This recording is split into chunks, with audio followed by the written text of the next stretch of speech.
अस्सलाम वालेकुम स्टूडेंट्स। आज हम चैप्टर 5 के अगले टॉपिक को स्टडी करेंगे जिसका नाम है आर्टिफिशियल सैटेलाइट्स। और सैटेलाइट ऐसी ऑब्जेक्ट्स होती हैं जो कि अर्थ के गिर्द रिवॉल्व करती हैं इन ऑर्बिट्स।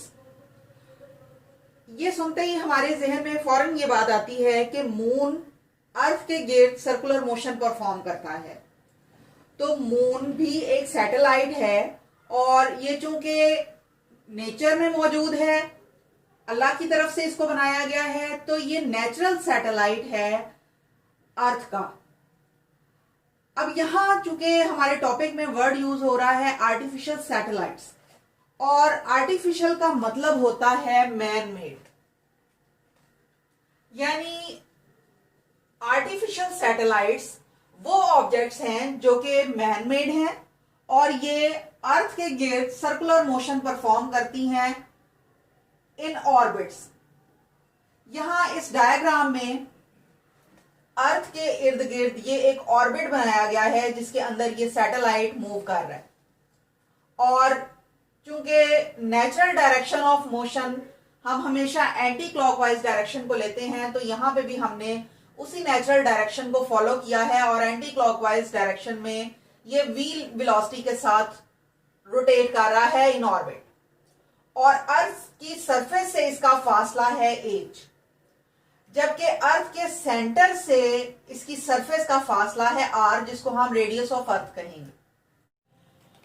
क्योंकि आर्टिफिशियल सैटेलाइट्स मैन मेड हैं और इन्हें अर्थ की सरफेस से भेजा गया है स्पेस में, तो इसके लिए हम सहारा लेते हैं रॉकेट्स का, यानी रॉकेट्स के जरिए हम इन आर्टिफिशियल सैटेलाइट्स को स्पेस में भेजते हैं और ऑर्बिट के अंदर रिवॉल्व करने के लिए छोड़ देते हैं। और चूंकि ग्रेविटेशनल पुल इन सैटेलाइट्स के ऊपर एक्सर्ट की जा रही होती है फ्रॉम द अर्थ, तो अर्थ की ग्रेविटेशनल पुल के अंडर ये उस ऑर्बिट के अंदर अपनी कॉन्टिन्यूस मोशन को बरकरार रखते हैं।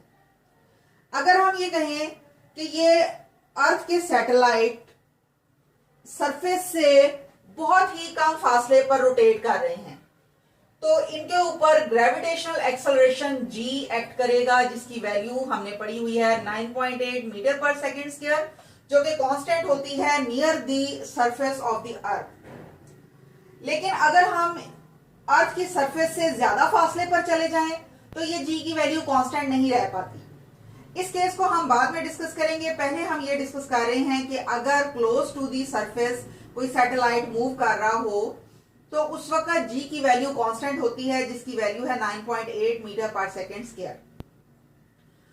अब ये g की वैल्यू चूंकि सैटेलाइट को अपने सेंटर की तरफ खींच रही है, तो इसकी वजह से ये सैटेलाइट ऑर्बिट में रिवॉल्व करने के लिए मजबूर हो जाता है।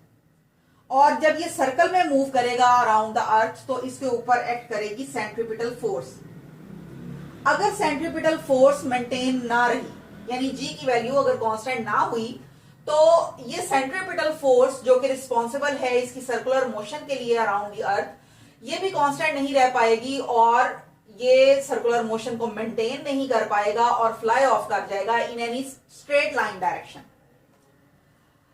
यहां चूंकि g की वैल्यू कांस्टेंट है, तो हम कहते हैं कि centripetal force is balanced by the weight of the satellite, और वेट ऑफ द सैटेलाइट होता है हमेशा mg के इक्वल, जबकि सेंट्रीपिटल फोर्स की वैल्यू हमने पढ़ी है mv स्क्वायर ओवर r।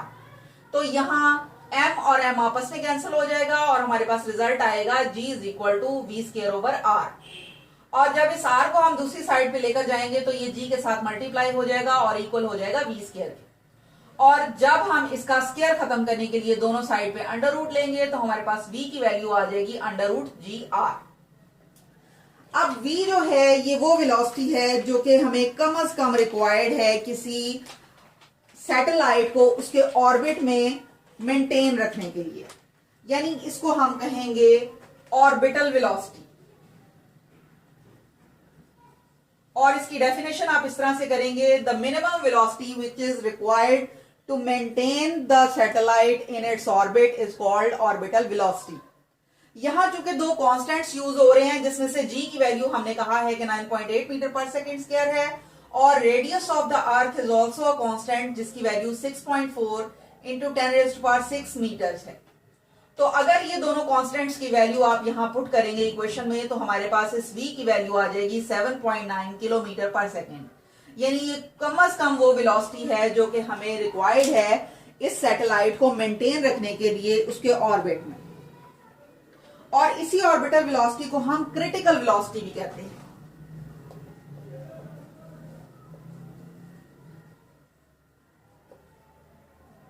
उसके बाद ये ऑर्बिट में जब रिवॉल्व करेगा सैटेलाइट तो एक चक्कर कंप्लीट करने के लिए इसको कांस्टेंट टाइम रिक्वायर्ड है। और सपोज ये कांस्टेंट टाइम हम कैपिटल टी से रिप्रेजेंट कर रहे हैं, क्योंकि यहां पर अर्थ की ग्रेविटेशनल पुल के अंडर यूनिफॉर्म मोशन परफॉर्म हो रही है, तो हम S is equal to V T का फॉर्मूला यहां पर अप्लाई कर सकते हैं। और यहां से अगर हम t की वैल्यू को निकालेंगे तो बाकी बचेगी हमारे पास s बाय वी की वैल्यू। और टोटल डिस्टेंस जब ये सर्कुलर मोशन परफॉर्म करता है अराउंड द अर्थ, तो मैक्सिमम डिस्टेंस जो ये कवर कर सकता है एक पॉइंट से वापस उसी पॉइंट तक, वो इक्वल है सरकमफेरेंस ऑफ सर्कल के। और सरकमफेरेंस ऑफ सर्कल हमारे पास होता है 2 पाई r के इक्वल।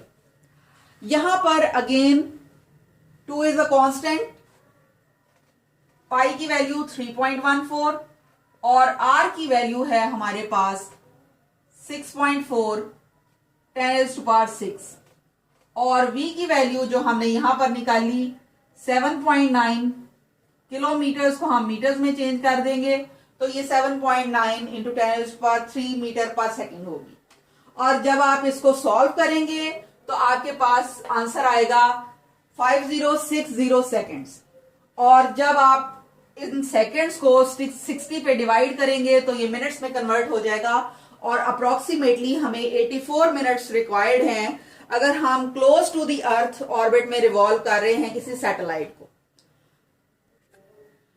यहां इंपॉर्टेंट बात यह है क्योंकि हम ग्रेविटेशनल लॉ पढ़ते हैं जिसमें फोर्स इक्वल होती है Gm ओवर r स्क्वायर के, और ये force weight of the body से बैलेंस कर दी जाती है, तो हमारे पास G की वैल्यू इनवर्सली प्रोपोर्शनल होगी square of the distance from the centre of the earth. यानी कि G की वैल्यू कांस्टेंट नहीं रह पाएगी जैसे कि हमने पहले कंसिडर किया था, बल्कि ये वेरी कर जाएगी with the distance from the centre of the earth के साथ। तो इसका मतलब ये है कि हम ये नहीं कह सकते कि सैटेलाइट की स्पीड कांस्टेंट रहेगी हर ऑर्बिट में। यानी हम यहां ये कह रहे हैं कि इस इक्वेशन के लिए चूंकि G की वैल्यू डिस्टेंस बढ़ने के साथ साथ कम होती जा रही है और R की वैल्यू बढ़ती जा रही है, तो जैसे ही आप दूर के किसी ऑर्बिट के अंदर जाएंगे, यानी इस ऑर्बिट में अगर आप सैटेलाइट को छोड़ेंगे तो यहां इसको ज्यादा टाइम लगेगा सर्कल को कंप्लीट करने के लिए, क्योंकि यहां पे R की वैल्यू ज्यादा है और V की वैल्यू स्लो है, तो V कम हो जाएगी और T की वैल्यू इंक्रीज हो जाएगी।